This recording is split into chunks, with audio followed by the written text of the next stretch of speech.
Hey guys, today I'll show you a horror thriller TV series named Constantine Part 2. Spoilers ahead, watch out and take care.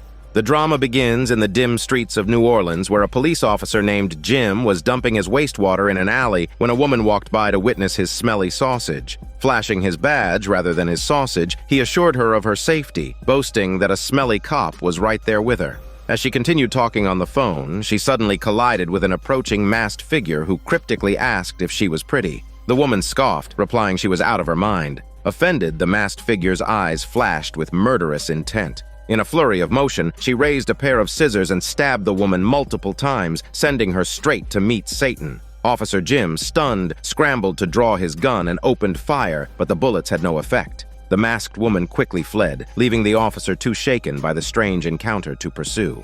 At the sanctuary, John repaired a mirror device and handed it to Zed to try out. As Zed gazed into the mirror, it triggered a sudden psychic vision. She saw a grassy field where a mother was teaching her child to do it like this if he was bullied next time, while demonstrating how to fire a gun. Once the vision ended, Zed shared what she saw with John. He said the map had connected with her. He then sent Chaz to investigate where this vision had taken place. After checking the map, Chaz announced, "It's in New Orleans." The three quickly made their way to the alley. Chaz recounted the details of the incident as they arrived. John set his bag down and pulled out a wristband, putting it on before performing a brief spell. The band glowed blue, meaning a spirit was here. Zed asked what if it glowed red. John replied with a wry smile, saying they wouldn't have time to be standing here chatting when it was red. Just then, a detective clapped his hands and approached. Introducing himself as Officer Jim, he listened as John introduced the group and explained that they were investigating supernatural phenomena. Jim seemed skeptical at first, doubting their abilities, but Zed's mention of her vision caught him off guard.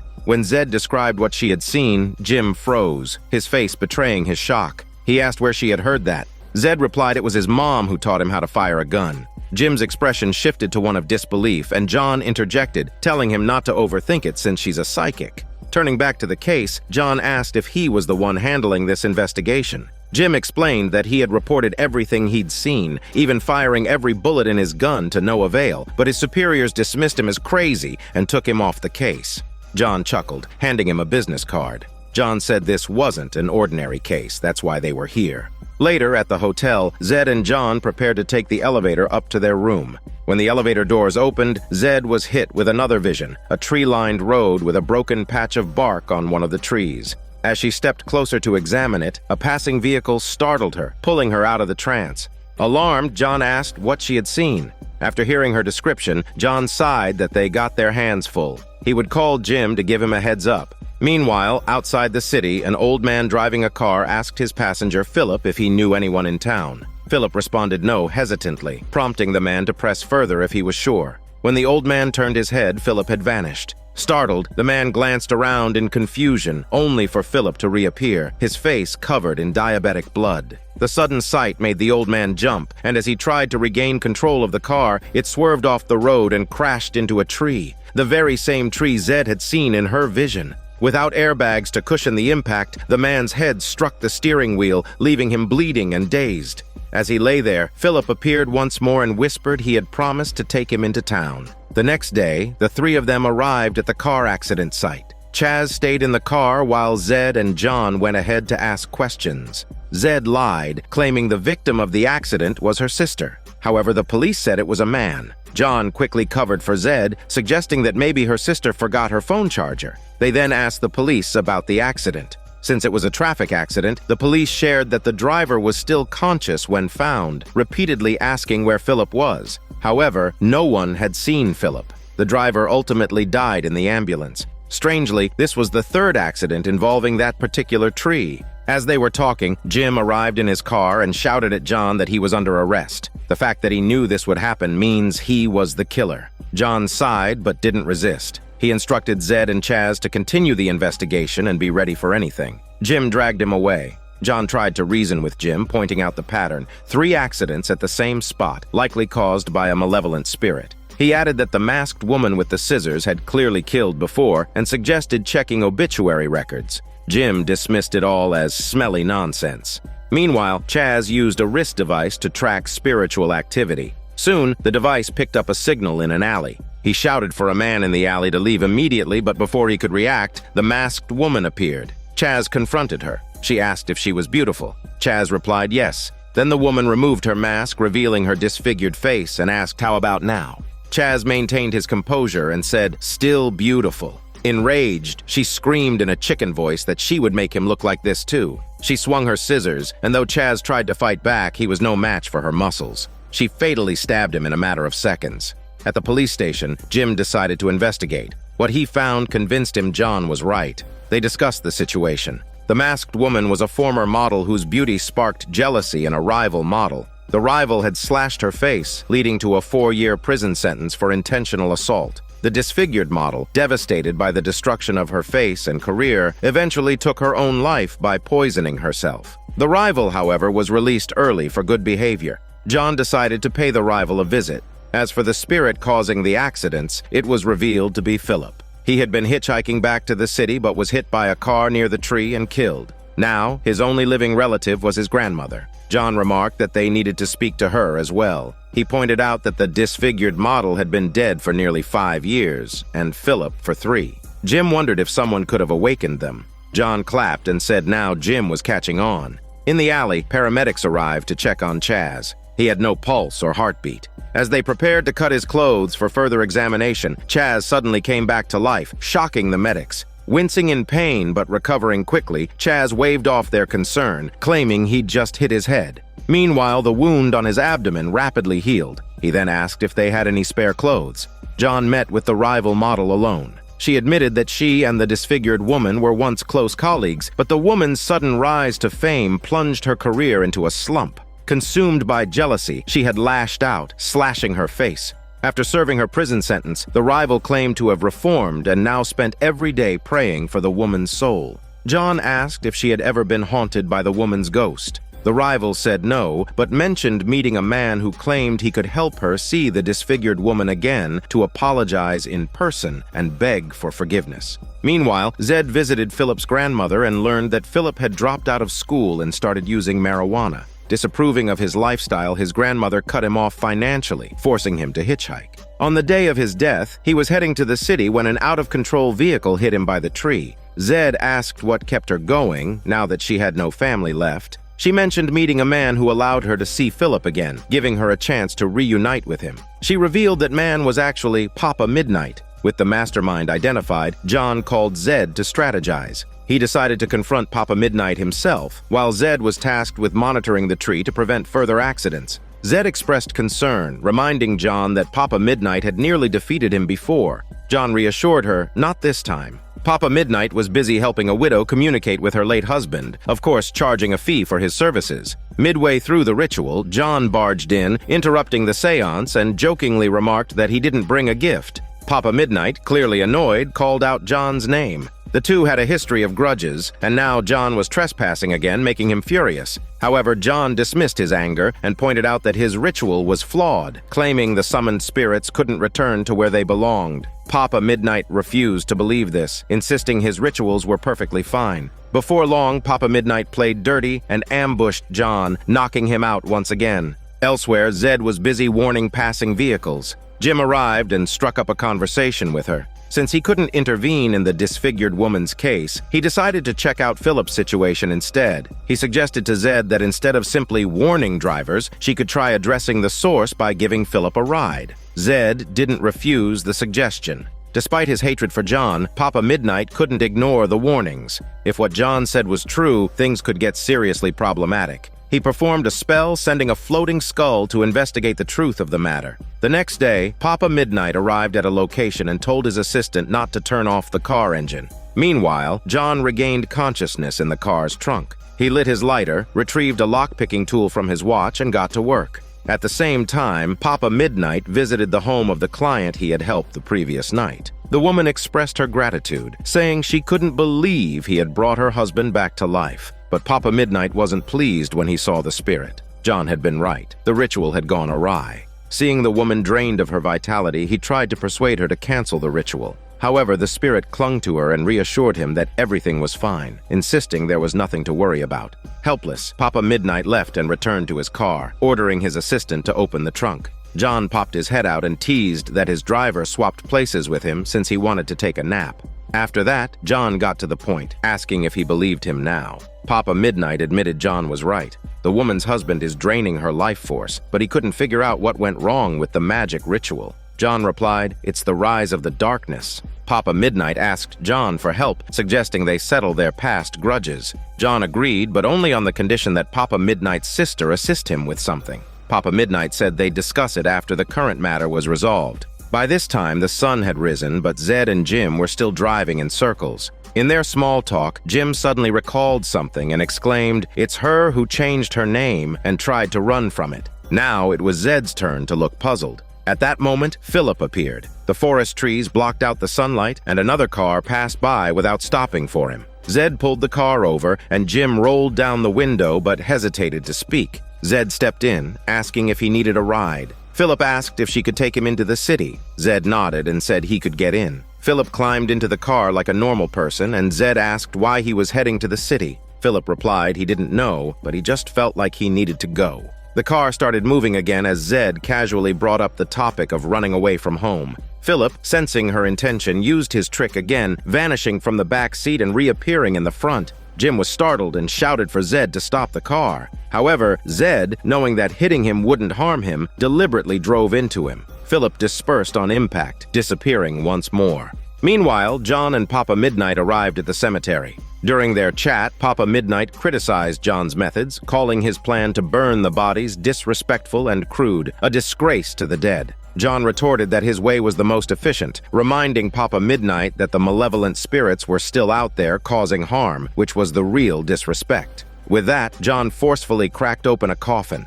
As the day turned into night again, Zed called John, asking why Philip disappeared earlier and hadn't reappeared since. By this time, John had already prepared the ritual and gathered 3 bodies. He explained to Zed that each spirit behaved differently, but aside from Papa Midnight, there seemed to be another connection. All the living people involved harbored deep guilt. Zed said she would keep trying to stall Philip. John responded that the ritual was about to begin. Hanging up, Papa Midnight started chanting respectful words for the ritual. John casually dismissed it with a sarcastic comment before tossing a cigarette to ignite the woodpile. Back on Zed's side, Philip appeared again, and their conversation followed the same pattern as before. He asked for a ride into the city, and Jim remained silent. This time, however, Zed brought up how she had visited Philip's grandmother and learned about their shared history, explaining that everything his grandmother did was for his own good. Philip asked her to pull over. When the car stopped, they found themselves next to the infamous tree.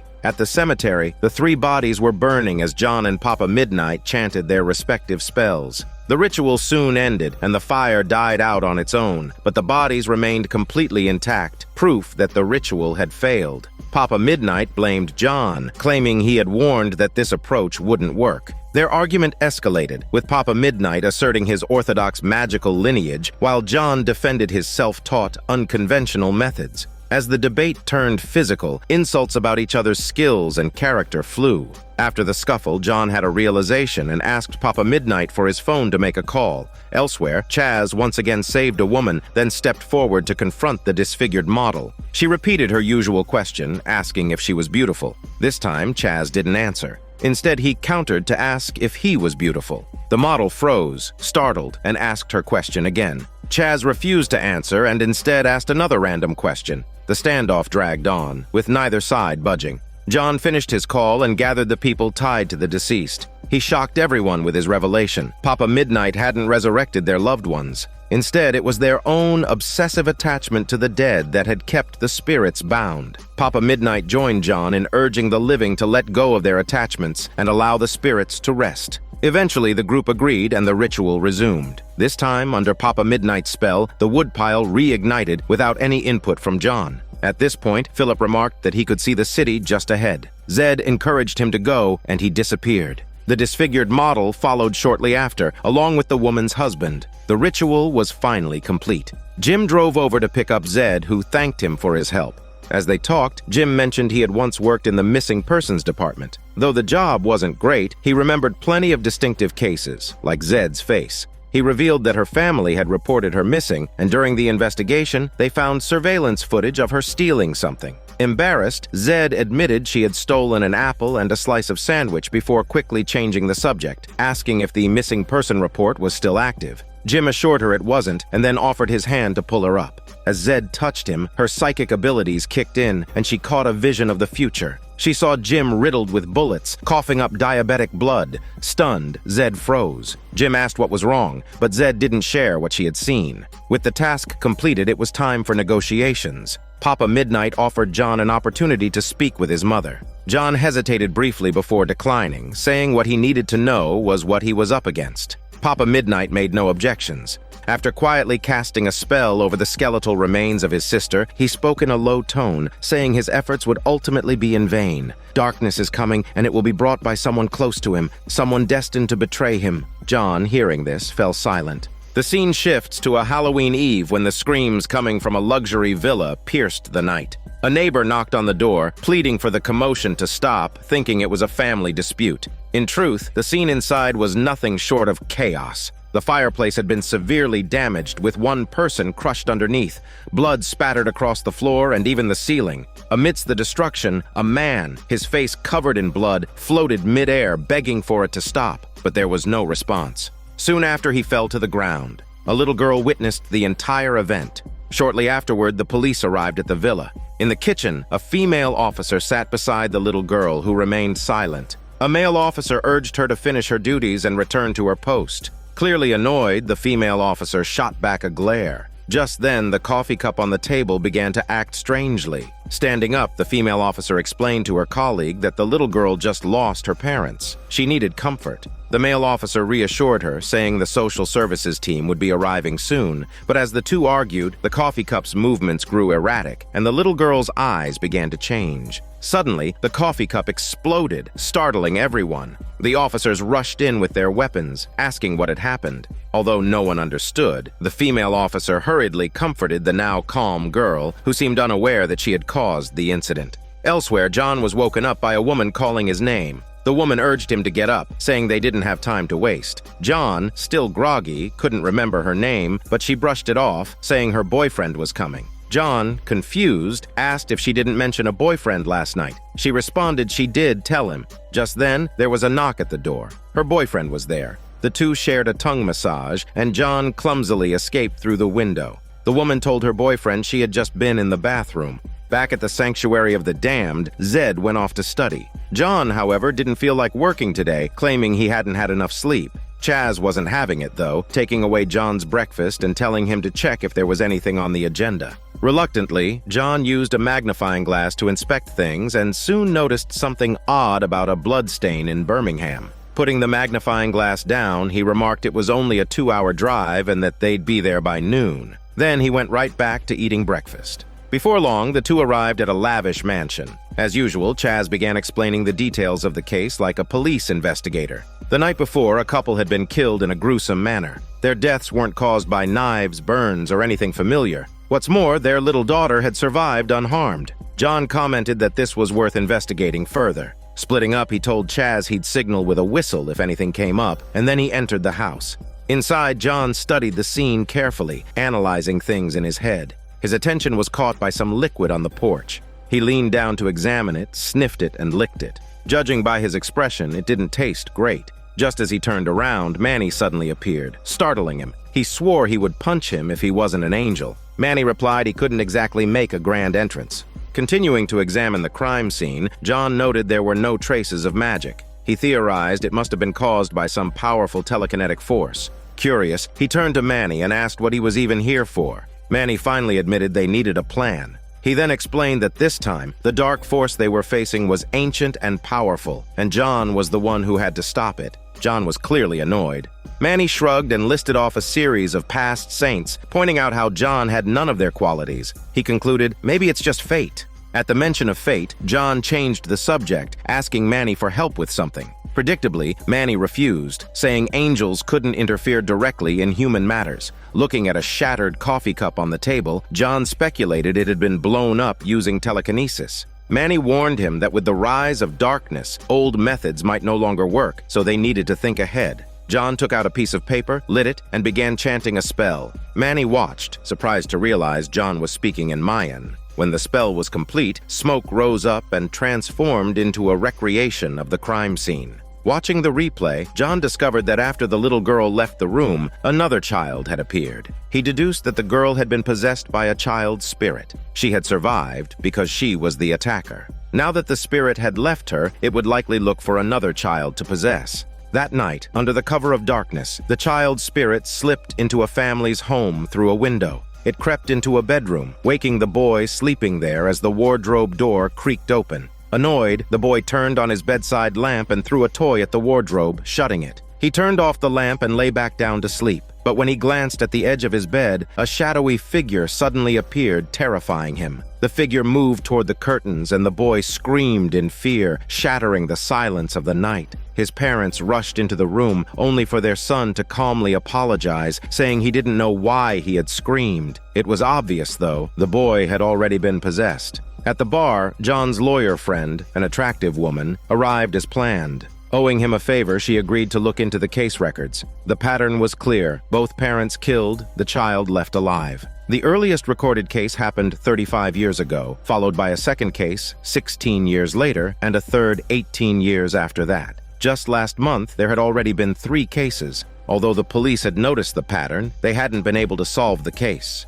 John, realizing the key lay with the survivors, discussed it with the lawyer. They decided the child from 35 years ago, now a 45-year-old named Marcelo, would be their best lead. Marcelo lived in a nearby mental hospital. Determined, John visited the institution. The doctor explained that Marcelo had killed his parents when he was 10 years old, which was why no one ever came to visit him. Before that, Marcelo had endured a miserable childhood under his father's strict rule. It was said the axe he used to kill his father had been the very one his father had used to punish him. As John approached Marcelo and greeted him, Marcelo didn't respond. Turning to face him, John noticed Marcelo's blank, lifeless stare and that his right hand was missing 3 fingers, likely cut off by his father. John couldn't help but feel frustrated. Meanwhile, in a suburban home, the father woke up to investigate a noise. When he tried to turn on the lights, he discovered a power outage. Then came the sound of knocking. Calling out for his son, Henry, he heard no reply. Instead, Henry, hiding under the table, began tapping a light bulb against the floor. Following the sound, the father bent down to look, only to find Henry gone. Behind him, a multitude of light bulbs appeared out of nowhere. Shocked by the malevolence of the spirit, the father stood up, triggering a flash from the chandelier. Panicked, he accidentally stepped on and shattered the bulbs beneath him. Turning back, he asked his son why he was doing this, but Henry, now cold and detached, simply said it wasn't him and warned his father to be careful. Back at the sanctuary, John told Chaz that Marcelo was completely out of it. There was no way to get any information from him. Chaz suggested they try reaching out to the other survivors. John, however, insisted there wasn't enough time. The dark force's rise was accelerating, and the child spirit's killings were escalating. They had to stop it as soon as possible. Chaz noticed the map in John's hand and asked what it was. John explained it was a ley line map, marking the paths of powerful magical energies. Pointing at the map, John showed how the recent incidents all lined up along the same ley line, saying the child spirit used these lines like highways and the next victim would definitely be on this path. Meanwhile, Henry was walking home from school. A dog on the street started barking at him furiously, but Henry showed no fear, scaring the dog shit out of the dog as it barked incessantly, unfazed. John was busy looking for tools to detect malevolent spirits, something that could help them narrow down the search area quickly. At that moment, Chaz picked up a sword and asked what this was for. John quickly grabbed the sword, explaining that it was called the Night Blade. Anyone who wielded it would constantly speak their mind, a feature that only added to the awkwardness of the moment. Changing the subject, John remarked on Chaz's vast collection of strange items. Spotting a chest, he opened it, exclaiming this was it. Chaz asked what it was and what it could do, but John simply said, "No time to explain, just watch." With that, John resumed his preparations for the coming confrontation. It was another quiet night. John held a censer as he walked. Chaz, curious about what would happen if a malevolent spirit appeared, asked John, who replied enigmatically that he would see when the time came. Before long, smoke from the censer began drifting in a certain direction. Chaz assumed they should follow the smoke, but John corrected him, suggesting the opposite direction since it's where the energy was coming from. Sure enough, it led them to the Henry household. The two didn't act rashly. They decided to wait outside, intending to intervene only if something happened. However, nothing occurred that night. The next day, John observed Henry from a distance at school. A chubby kid started bullying Henry, and John sensed trouble. He quickly alerted a teacher, urging them to watch the two kids, but the teacher was suspicious of John instead, bombarding him with questions and ignoring the situation. Meanwhile, Henry, unwilling to endure the bullying, activated his telekinesis. The carousel nearby began spinning uncontrollably. The bully kept taunting him, only to be flung by the telekinetic force and slammed into the spinning carousel. John witnessed the entire scene, deeply distressed. By the time the teacher noticed the children's screams and turned to look, it was already too late. When Henry got home, his mother confronted him because that boy was in the hospital with a fractured skull. His father tried to intervene, asking if the boy had bullied Henry, but his mother cut him off, saying even if he did, that's no excuse. Henry, irritated by their noisy reprimands, was about to unleash his powers when the doorbell rang. At the door was John, posing as a teacher from Henry's school. Henry's father invited him in and introduced himself and his wife. John approached Henry, and his mother mentioned something had been off with her son today. Suddenly, John pulled out an object, and Henry, startled, instinctively used his telekinesis to fling it away. Seeing this, his parents grew alarmed and demanded to know what was happening. John revealed that he was an exorcist and declared that Henry was possessed. The husband, however, found the claim absurd and angrily threw John out. Frustrated, John muttered that Chaz's plan wasn't working but didn't give up. He handed the husband his card, telling him to call him if he needed help. This only convinced the husband further that John was a fraud, and he punched him.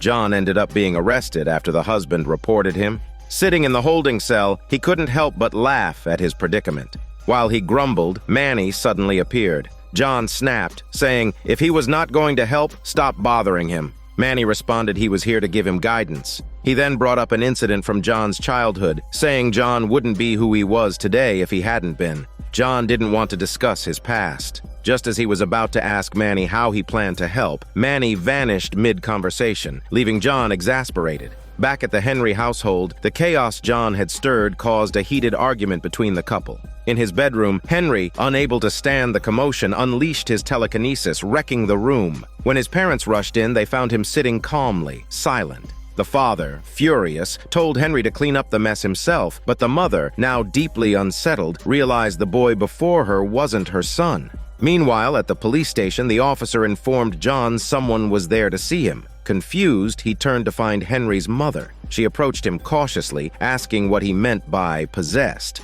Not long after, she dropped the charges against John. The two sat in a cafe discussing the matter. After reviewing case files John provided, the mother was convinced and pleaded with him to exorcise the spirit. The mention of exorcism brought up painful memories of the victim girl Astra for John, a wound that still hadn't healed. He suggested alternative methods, like sealing the spirit away. The mother, desperate to save her son, insisted she didn't care what method he used, as long as it worked. The mother returned home, using her profession as a doctor as an excuse to give Henry an injection. The spirit controlling Henry didn't resist, and the drug provided by John was administered. The mother hesitated briefly, but when the spirit's furious growling subsided, she decided to inject the medication. With the spirit temporarily subdued, Henry collapsed into a deep sleep.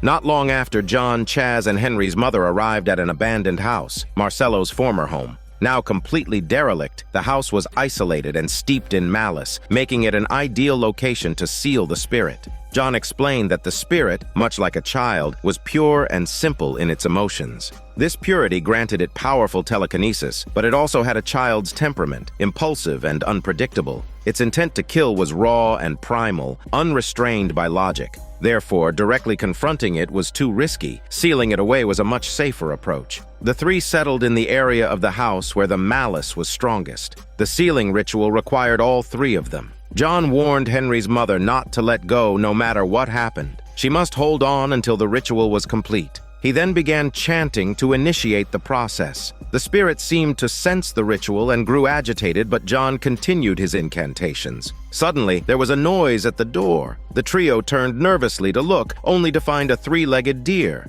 Puzzled, John muttered to himself, wondering why the ritual wasn't working. He could feel the spirit's presence, yet something was off. The mother suggested trying another method, even if it meant exorcising the spirit at greater risk. John hesitated, torn over the decision. As night fell, Halloween began. Children dressed in costumes roamed the neighborhood collecting candy, and Henry was eager to join them. Just as he was chatting with his father, his mother returned with John. The husband was visibly displeased and started arguing with his wife. John joined the quarrel. The spirit, agitated by the commotion, lashed out. Fueled by its anger, it used telekinesis to hurl a chair at the husband. John quickly performed a spell to counter it. The spirit, unfamiliar with magic, was caught off guard when John directed a mirror at it. Its telekinesis rebounded off the mirror, flinging it backward. Realizing it couldn't win, the spirit fled out the back door. John grabbed the mirror and chased it through the front. Outside, Chaz spotted the fleeing spirit and tried to grab it, but the spirit used its powers to manipulate a car, which struck Chaz and broke his legs. John rushed to his side, but Chaz urged him to just go after it. Determined not to let the spirit escape, John continued the pursuit. The spirit ran into a haunted house attraction and ignored John's warnings to stop. John followed it inside and shut the door behind him. The haunted house was blood-curdling, with grotesque decorations and an oppressive atmosphere. Cautiously, John searched for the spirit but was ambushed when it used its powers to summon monsters, shattering John's mirror. As John reeled, Henry suddenly appeared holding a fire axe. In that instant, John had a revelation, telling him his real name was Marcello. His parents were awful people, but that didn't mean he should have killed others. Marcello didn't respond. Instead, he struck John with telekinesis, the force so strong that John knew resistance would only provoke further violence. The only way to stop Marcello was to return him to his body. Fortunately, the spirit's lack of cunning worked against it. After feigning vulnerability a few times, John seized an opening, embraced the spirit, and performed a forceful spell to reunite it with its body. Marcello's soul departed, and Henry returned to normal. Exhausted and injured, John weakly said it was over and they could go home. Adults may overanalyze and hesitate when faced with negative emotions, but children act swiftly, often caught in the balance between good and evil. That's why guiding children is so important. The scene shifts to a preacher brother and sister who are deep in conversation in a church. The sister urges her brother not to use real venomous snakes, arguing that the average person wouldn't be able to tell the difference. However, the brother insists that their father always used real snakes, and he cannot break that tradition. The sister retorts at him not to end up like their father. Soon, the sermon begins, but the brother's speaking skills leave much to be desired, and the audience seems uninterested. Aware of his shortcomings, he moves to the main act, handling a rattlesnake in the name of God, showcasing his supposed divine protection. As the crowd watches, treating it like a spectacle, the snake suddenly bites him. The venom acts swiftly. His sister rushes to his side, panicking and fumbling to save him, but the rattlesnake's venom is potent, and he begins to lose consciousness.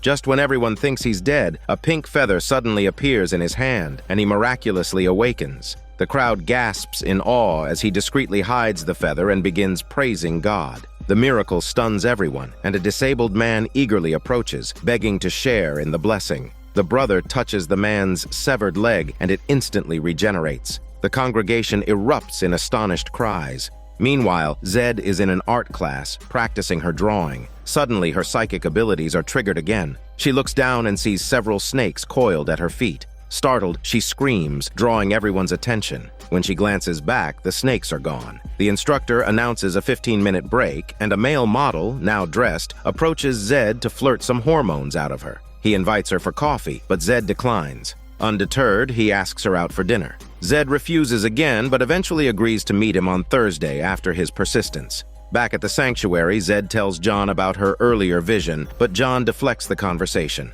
When she mentions the snakes, John asks her to look at the map. In Kentucky, the preacher reportedly survived a rattlesnake bite, came back to life, and has since performed a series of miracles. The story has made headlines, but John remains skeptical, so Zed joins John to investigate. Before long, they arrive at a crowded church. The preacher announces the start of the blessing hour. He removes the eye covering of a blind man, places his hands over the man's eyes, and chants he would heal him. Within seconds, the blind man regains his sight, and the congregation erupts in cheers. Zed is incredulous, thinking this has to be a scam, and they're exploiting people's faith. John, however, dismisses it, saying it's their own stupidity. Miracles don't just fall from the sky. Zed counters, saying the preacher is just manipulating them by pretending to speak for God. John raises an eyebrow and asks if she is a believer. Zed admits she's still unsure. As they talk, the preacher continues to cure a series of bizarre, long-standing ailments with assembly line efficiency.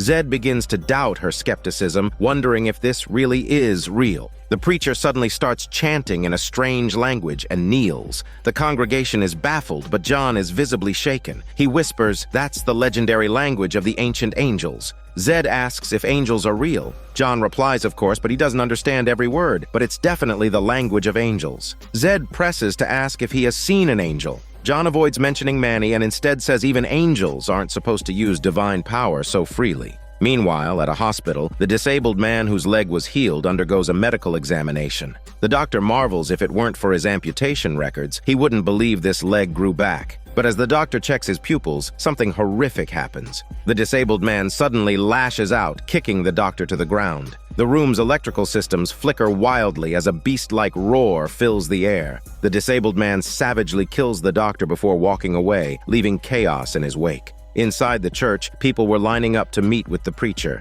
It was now Zed's turn, but she hesitated, unsure whether to engage with him. The preacher seemed to sense her uncertainty and said she sought faith, but her heart was filled with doubt. Surprised by his insight, Zed shook his hand, still unsure. Through the spiritual connection, she felt an overwhelming sense of holiness, so pure it left her momentarily shaken. She quickly pulled away, unsure if there was more to it. Moving to the side, she watched as it was John's turn. John didn't want to touch the preacher. Instead, he asked a question. The preacher encouraged him to speak his mind, so John asked how he could speak the language of angels. The preacher didn't provide an explanation, but deflected, claiming it was a gift from God. Meanwhile, the disabled man walked strangely along the road. The town sheriff passed by, noticing something was off, and turned around to check on him. But as soon as the sheriff got out of the car, the disabled man vanished. Confused, the sheriff scanned the area, only for the disabled man to suddenly leap out and kill him in a flash. The police camera caught the whole scene. In the end, the disabled man crawled away like an ape.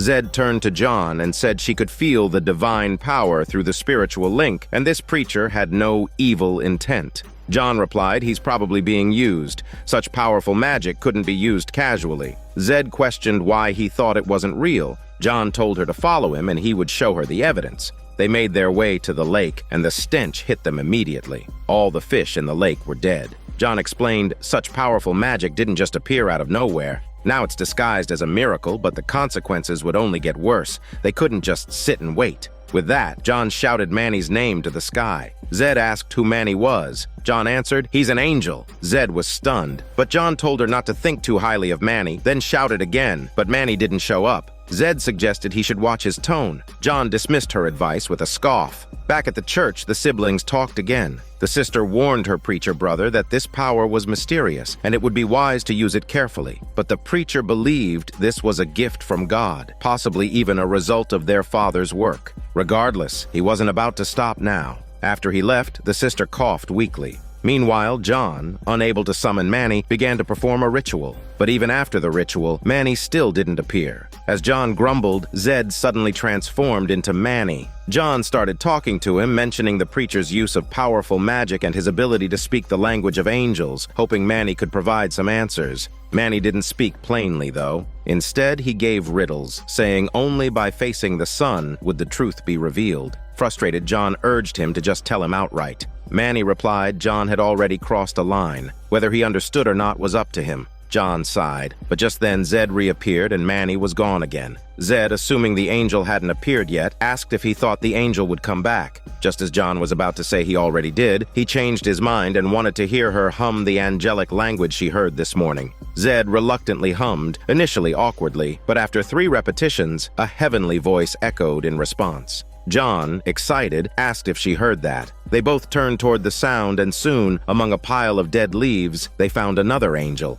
Zed exclaimed in disbelief. Not long after, the two of them helped the injured female angel into the barn. John was about to sit down when Zed kept staring at her, though the angel didn't seem bothered by it. After settling her down, John asked why she had ended up in such a situation. The angel replied, her name is Imogen. She was meant to guide someone to heaven, but he suddenly tore off one of her feathers. He used it to revive himself, and she fell to earth. Zed asked if she was talking about that preacher. John nodded and added that could simply trap angels on earth. All it takes is one feather. Zed continued to examine the angel. Just then, Manny appeared, and John said it looked like he was paying attention now. Zed, curious, asked who he was talking to. John replied, "The ugly one." Zed, still curious, walked over in that direction. Manny asked Imogen how she was feeling. She said she felt very weak. John scoffed, saying he should have been more straightforward. Manny explained angels rarely communicate. This is part of the plan. John continued talking to Manny while Zed was still off to the side looking around.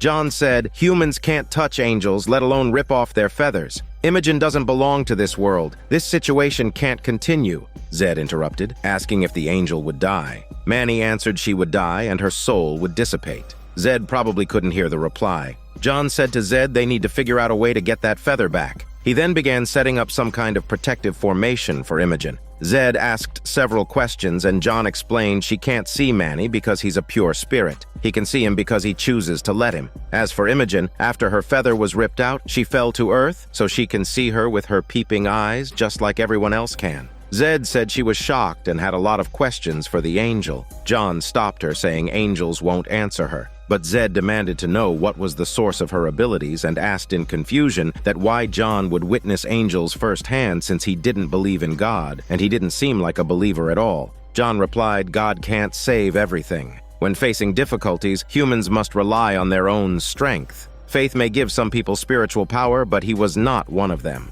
After saying this, he began casting a spell. Zed shook her head, not understanding his meaning. At the preacher siblings' place, the police came asking about the disabled man's whereabouts. The siblings began arguing again. The sister didn't believe the power was a gift from God. She warned her brother that the consequences were now unfolding, urging him to stop, but he refused, insisting it was a blessing from God. In the end, the sister was kicked out of the church and told never to return. Not long after, John went alone to find the preacher, saying he knew the preacher had stolen an angel's feather, and that feather didn't belong to him. If he keeps using it, it will bring disaster. The preacher retorted, saying John was just after its power. Hearing this, John was about to show his strength, but before he could act, he was repelled by the feather's divine power. Seeing this, the preacher stepped forward, saying, "The feather is protecting its master now, and he can now be sure John is evil." He then forced John to get out. Outside the church, Zed couldn't sleep in a tent. Suddenly, there was a noise outside, as though someone was passing by. She didn't think much of it, but just as she sighed, something suddenly pulled her out of the tent. It was the disabled man, now transformed into a gorilla. In that moment of crisis, John appeared, slashed at him with a knife, and drew him towards himself. John wasn't as strong as the disabled man, but he was quick-witted. In the end, the disabled man lunged at the blade, and it pierced his heart, killing him instantly. The next day, they and the two angels discussed the situation again. The disabled man was the first person to be cured, but because he had lost his humanity due to magic, he attacked anything he perceived as a threat. It was expected that others who were cured would behave the same way. The disabled man had attacked Zed because she had once communicated with the preacher through a seance, leaving traces of divine power on her that attracted him. John was now in a dilemma. The preacher was protected by a feather talisman, making it impossible to seize it by force. Zed decided to approach the preacher herself, admitting that she had trusted the wrong person and was now uncertain of John's true intentions and her own path forward. The preacher, unsuspecting of her motives, comforted her and invited her to participate in a baptism. Soon, everyone gathered by the river for the baptism, and Zed's turn came. While the preacher was distracted, she stealthily plucked the feather from his hairy chest. After the baptism was completed, the preacher noticed the feather in her hand and asked in disbelief. John then stepped out from the crowd. When another person tried to grab Zed, they were repelled by the divine power of the feather. At that moment, some of the cured individuals in the crowd began to mutate, pushing others aside as they lunged for the feather. John pulled one of them back and shouted for everyone to run, throwing the scene into chaos. Not long after, the three of them returned to the church, barricading the door with chairs. John instructed Zed to escape through the back door and return the feather to Imogen, while he stayed behind to hold off the attackers. The preacher, completely overwhelmed, could only stand there in shock. Meanwhile, the angel Manny was talking to Imogen. Since angels typically do not experience injury, Manny was curious about how she felt. Imogen shared her feelings openly. Back inside the church, John told the preacher this wasn't a blessing. The preacher admitted that what he hit that night wasn't a deer. Realizing the truth, John realized the preacher had killed someone, and that angel wasn't there to take him to heaven, but to drag him to hell. The conversation between Manny and Imogen took a darker turn as they discussed humanity's selfishness, foolishness, and other flaws.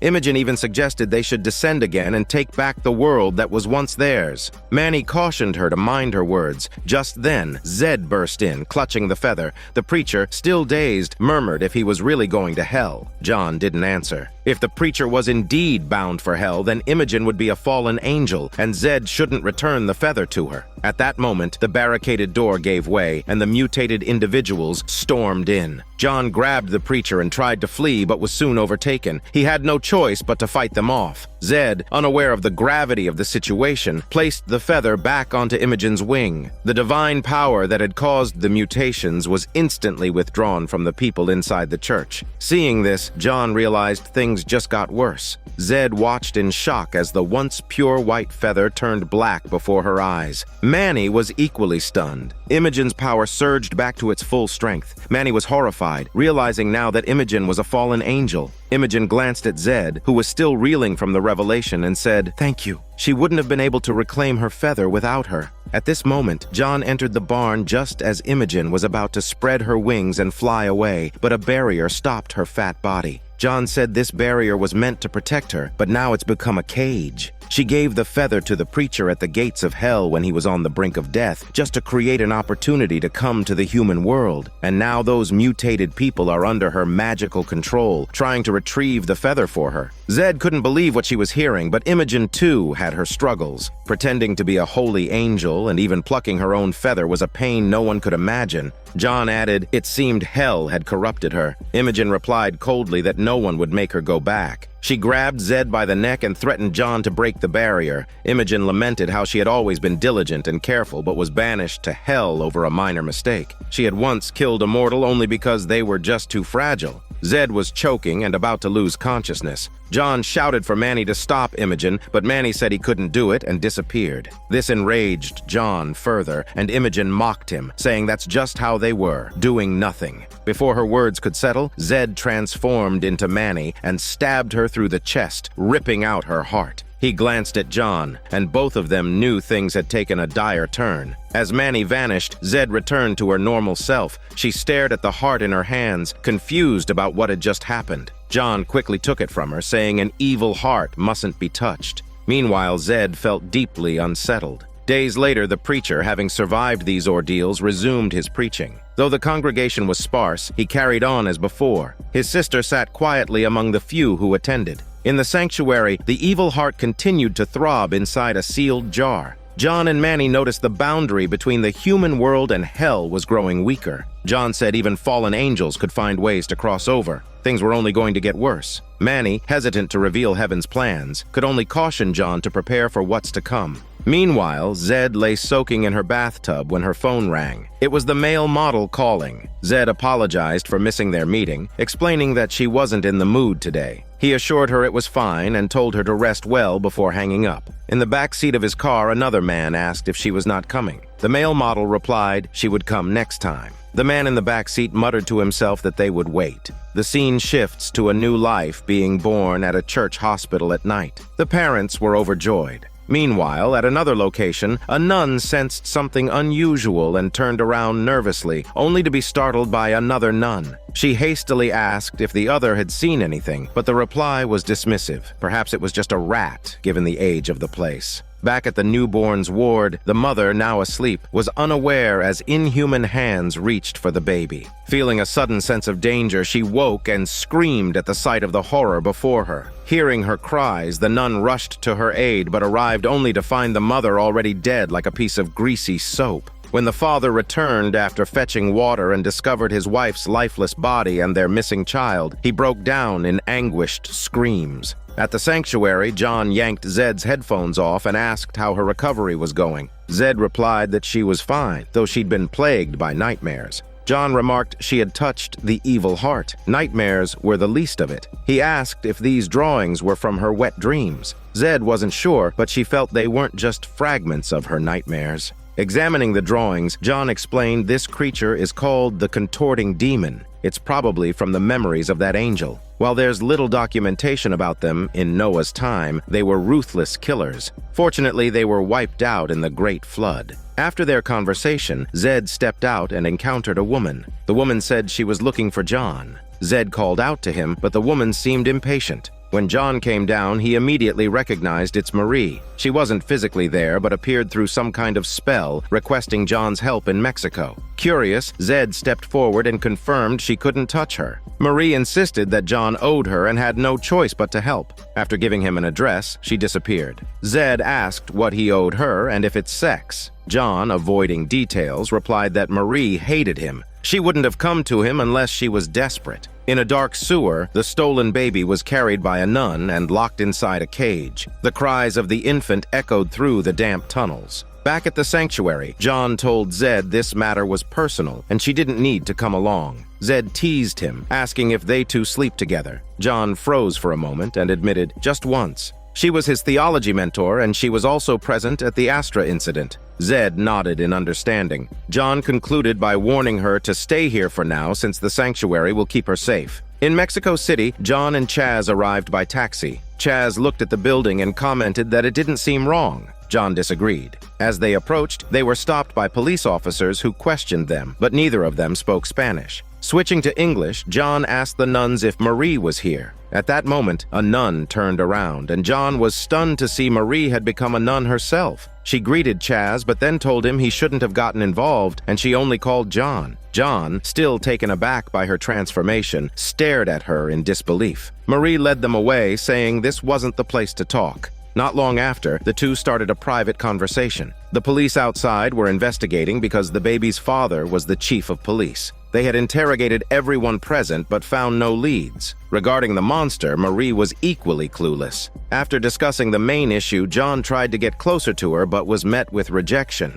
Marie explained that after the Astra incident, she had joined the convent to become a nun and devote herself to repentance. Now, looking at John, she remarked that he hadn't changed much. Marie couldn't believe that John seemed to show no remorse. John defended himself, saying that not joining the convent didn't mean he hadn't repented. Marie brought up the others involved in the past. John, unwilling to revisit old memories, emphasized that their priority was identifying which demon was capable of breaching God's domain. At the sanctuary, Zed continued sketching the contorting demon when she heard a noise. She walked over to investigate and found what appeared to be a cargo passage. She leaned in, peering into the area. Meanwhile, John, Marie, and Chaz arrived at the room where the incident had occurred. They carefully inspected the area but found no obvious abnormalities. John noticed a hole in the corner behind the door. Marie suggested it might be a rat hole, but John disagreed. Based on what he knew, many demons could use such a hole to enter the room. He insisted they investigate further before drawing any conclusions. Back to Zed. She found herself in another area, standing before a slightly ajar door swaying in the wind. Curious, she approached to push it open but nearly fell into a chasm. Below her was nothing but chaos and darkness. Startled, she quickly stepped back, struggling to believe a place like this existed. John and the others, having prepared their tools, were soon interrupted by a nun who entered the room to ask questions.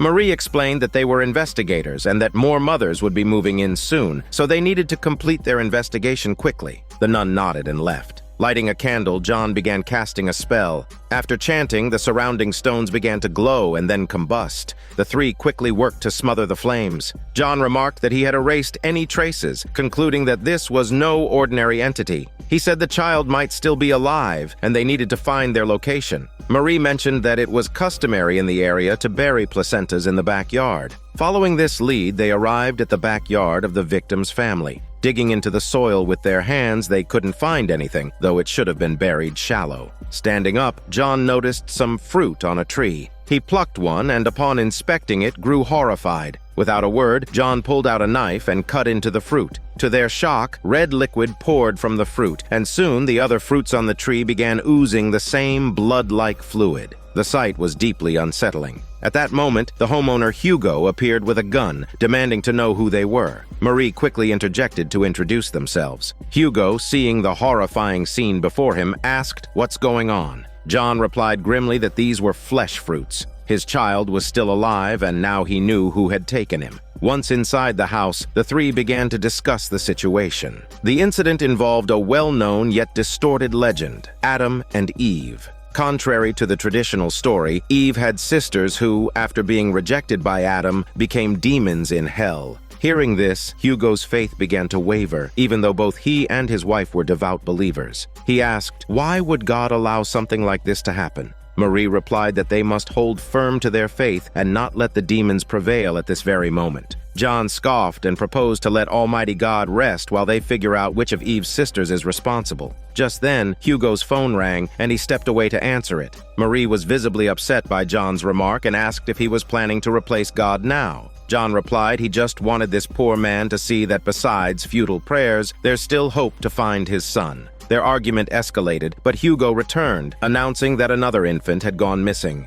Meanwhile, Zed, ignoring John's instructions, had gone out and was drinking with the male model. As their conversation flowed, Zed accidentally touched the model's hand, and her psychic ability triggered a vision of a large vault door. Stunned, Zed froze. He noticed and asked if she was drunk already. Zed snapped out of it and quickly covered her reaction, hinting for him to head to her place. The male model hesitated but eventually agreed, not wanting to waste any hormone chance. Back at the hospital, John and the others were met by the father of the missing baby, who turned out to be Hugo's eldest son. This meant the missing child was Hugo's granddaughter. Interrupting their discussion, John asked who he had provoked because clearly this is a targeted attack on his family. Outside, Marie confronted John, asking if he was planning to summon another demon, and told him not to defile this place. John sighed in frustration, saying he just wanted to perform a ritual to get a lead, and told her to trust him and to save lives. Any cost was worth it.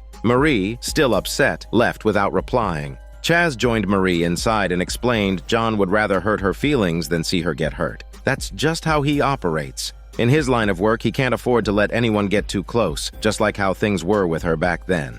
Acknowledging this, Marie softened, nodding at Chaz's perspective as a married man. Meanwhile, John went to the courtyard, where he began a ritual to uncover the demon's appearance. He took out a handful of worms, spread them in a circle, and started chanting. Just then, a nun rushed down to interrupt him. John tried to calm her, saying it'll only take a moment. But the nun insisted that John go upstairs, claiming someone needed to see him urgently. John, reluctant to abandon his ritual, was met with her stern warning to kick him out or call the police. John glanced at the restless worms and seemed to realize something. He said she was here at just the right time. If it weren't for Marie knowing her, he'd be suspicious of her intentions. The nun remained firm, ordering him to follow her. John agreed, saying he had to clean up first. However, as he turned away, he discreetly cast a spell, creating an image in the water. John then asked casually what her name was again. The nun ignored him and started to leave. John began reciting a series of names until he said Lamashtu, causing her to freeze. She turned around and revealed her true form.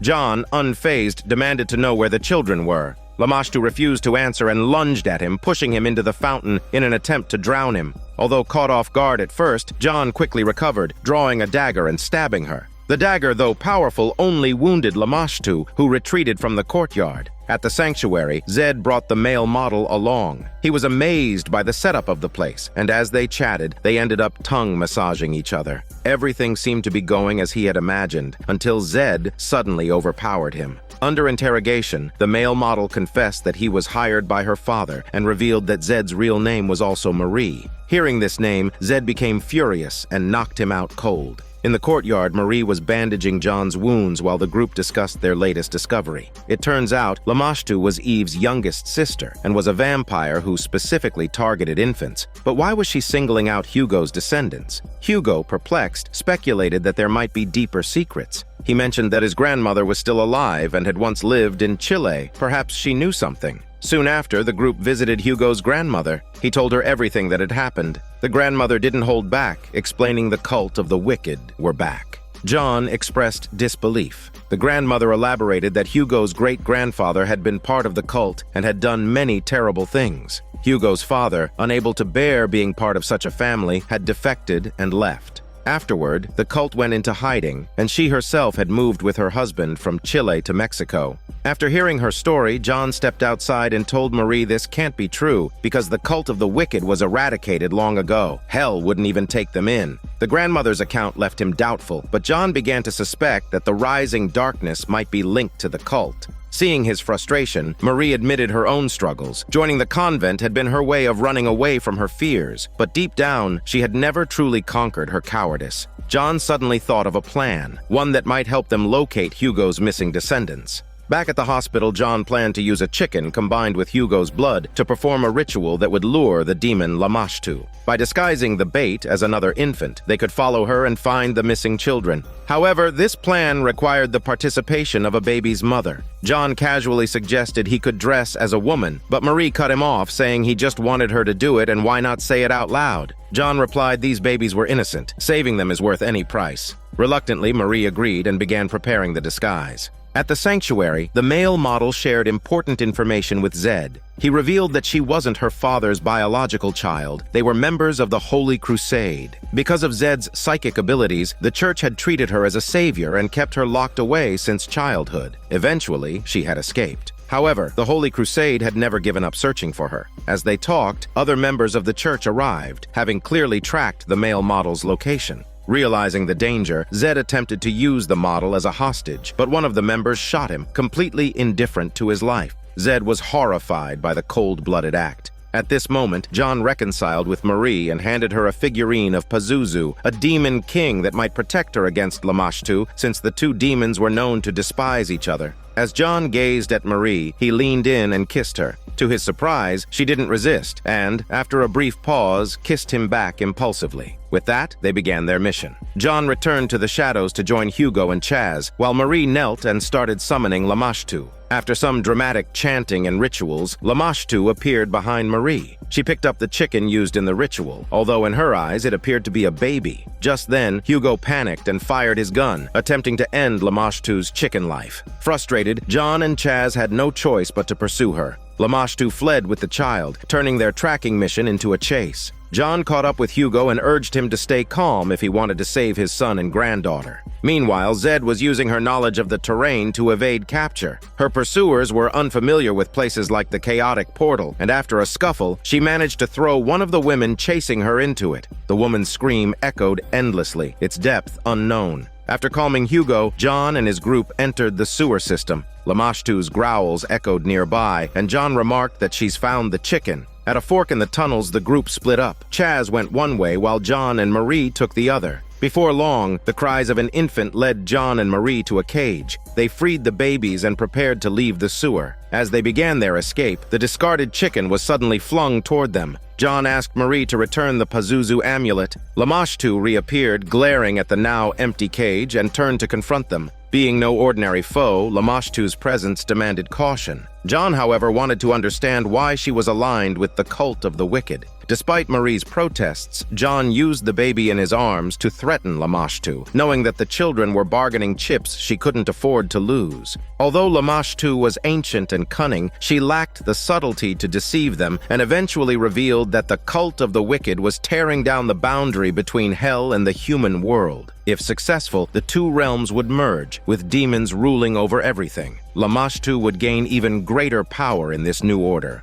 Knowing this, John firmly refused to hand over the baby. Lamashtu dismissed their efforts, believing two mortals were no match for her. That was until John brought out the Pazuzu amulet, recited an incantation, and temporarily sealed her sexy body with Pazuzu's power, a case of using one demon's strength to defeat another. Elsewhere, Zed was playing a final round of cat and mouse with her pursuer. Eventually, she was caught and knocked down. Meanwhile, John and the others regrouped as Chaz carried one of the rescued children to safety. Just then, the sound of an infant crying echoed again. Confused, John and Marie wondered if there was another baby. As they went to investigate, they discovered the contorting demon. John muttered this couldn't be happening. Marie panicked and suggested they run, but John explained it's too late since they had been spotted. Marie asked what they should do now. John admitted he didn't know either since this is his first time encountering one. As the demon approached, Marie pulled out the gun Hugo had given her. John warned her that the bullets won't hurt it, but to his shock, Marie pointed the gun at him instead. She intended to wound him so the demon would attack John, buying her time to escape. Marie said to save lives, any cost was worth it.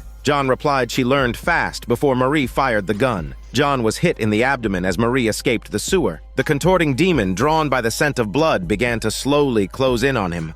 This is Daniel CC Movie Channel. Stay safe and enjoy your day.